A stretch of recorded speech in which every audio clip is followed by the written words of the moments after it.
So this is Nightingale Hall. I heard about this place when I joined the guild, but I never believed it existed. The assumption that the Nightingales were just a myth was seeded within the guild on purpose. It helped divert attention from our true nature. What's wrong, Brynjolf? I can almost hear your brow furrowing. I'm trying to understand why I'm here, lass. I'm no priest, and I'm certainly not religious. Why pick me? This isn't about religion, Brynjolf. It's business.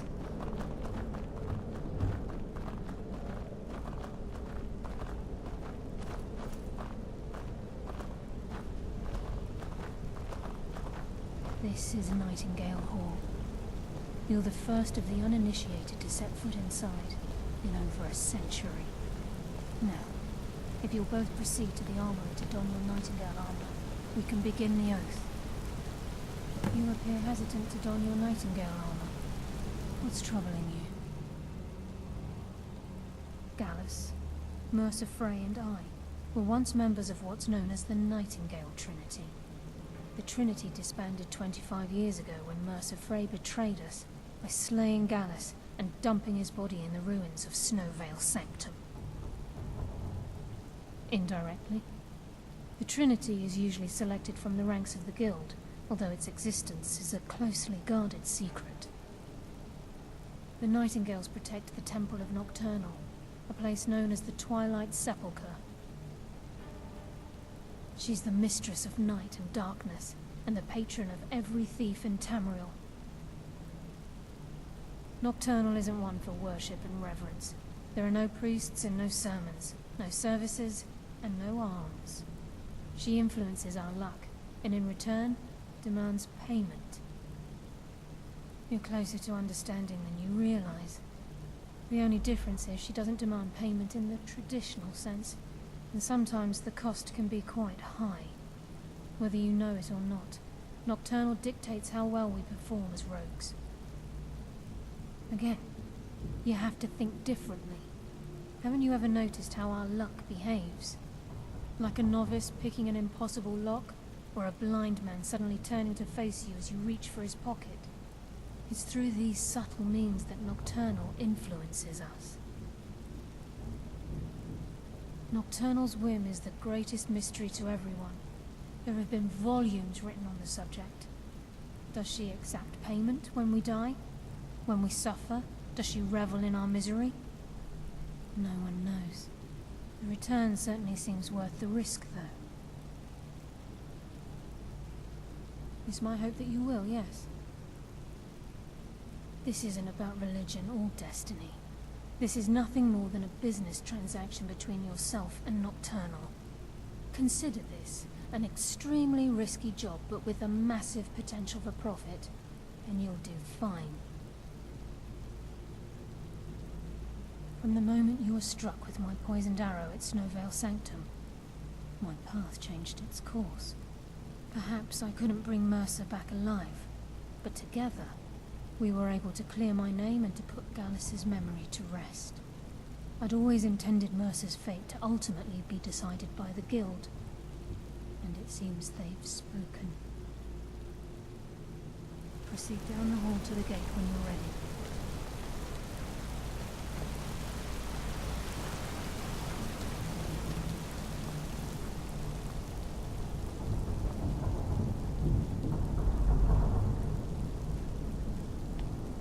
I think we should trust the lass and take the deal.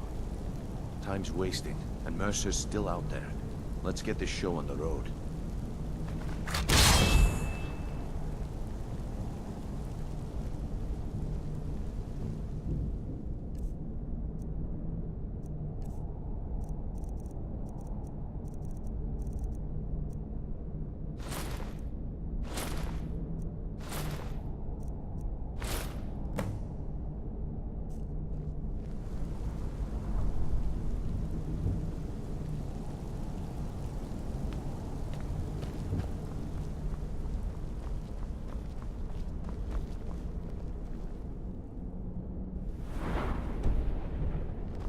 You appear ready for the oath.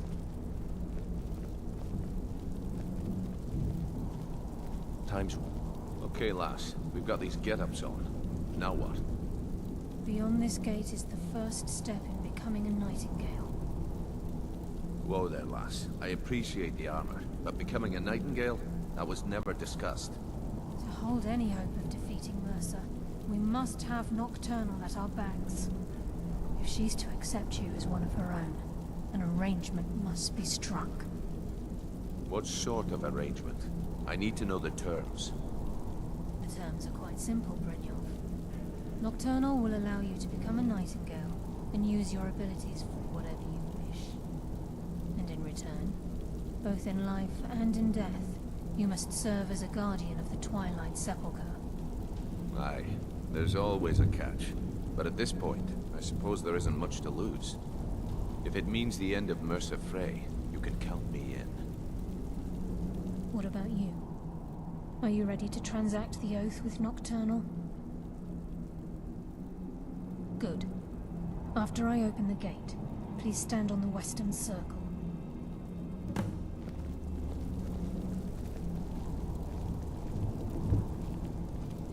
I think we should trust the lass and take the deal.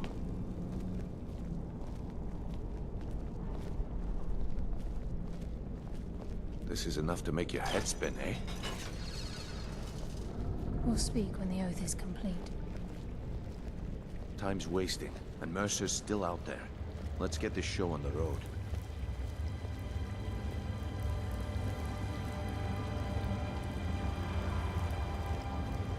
Time's wasting, and Mercer's still out there. Let's get this show on the road.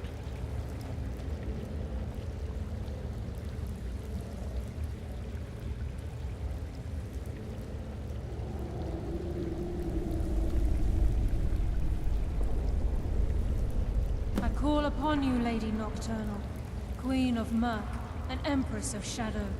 Hear my voice.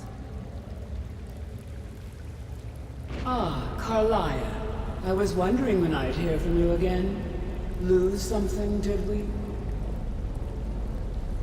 My lady, I've come before you to throw myself upon your mercy and to accept responsibility for my failure. You're already mine, Carlia.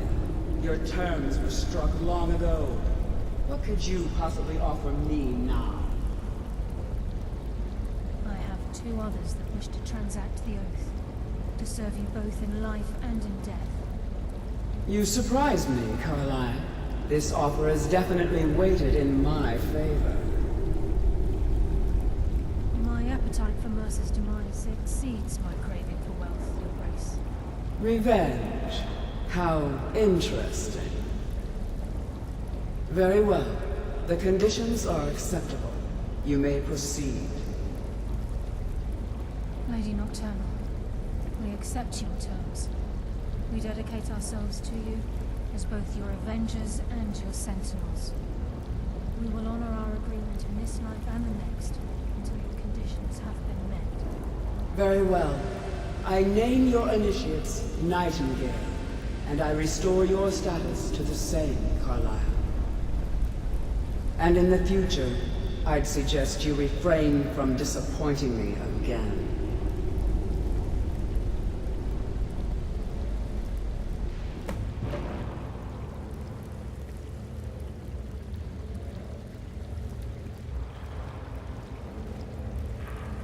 Now that you've transacted the oath, it's time to reveal the final piece of the puzzle to you.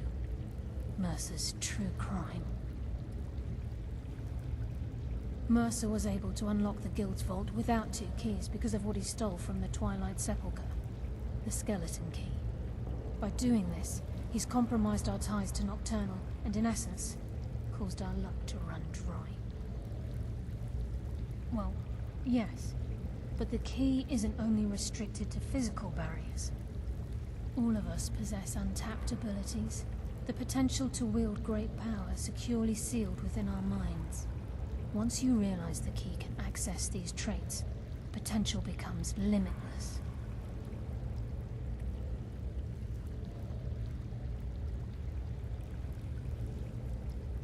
Good.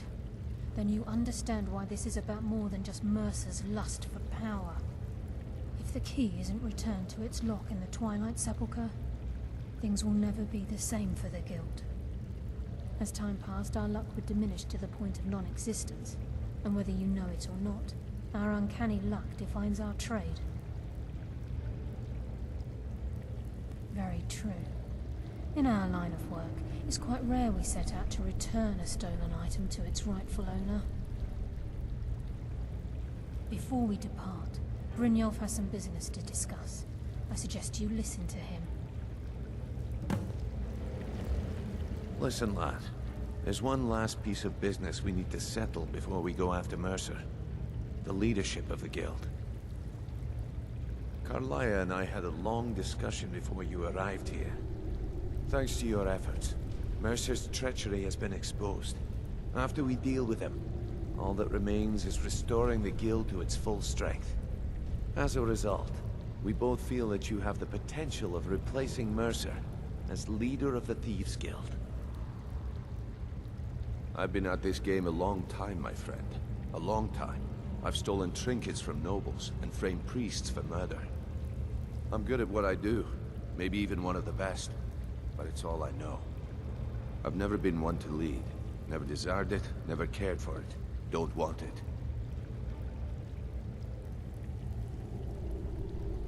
Well, we have a bit of an errand to run before your coronation, so don't get sentimental on me now.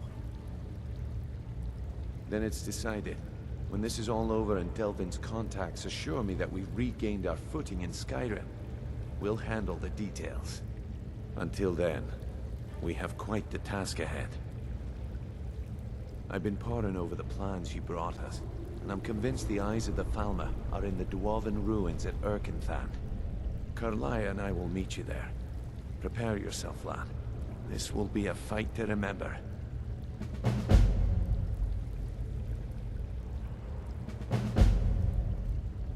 If you would have asked me that yesterday, I'd have said no. Look, call me crazy if you like, but I trust Carlia. I don't think she'd lead us down a suicidal path. Besides, I'd rather die with some of Mercer's blood on my blade than spend the rest of my life regretting that I ran the other way. Aye, and some of what Carlia said is starting to make sense. Mercer may have damaged our reputation and raided our coffers, but this goes well beyond even his twisted form of larceny. Old Delvin kept calling it a curse, and we all laughed at him. Looks like the joke's on us. Until next we meet, lad.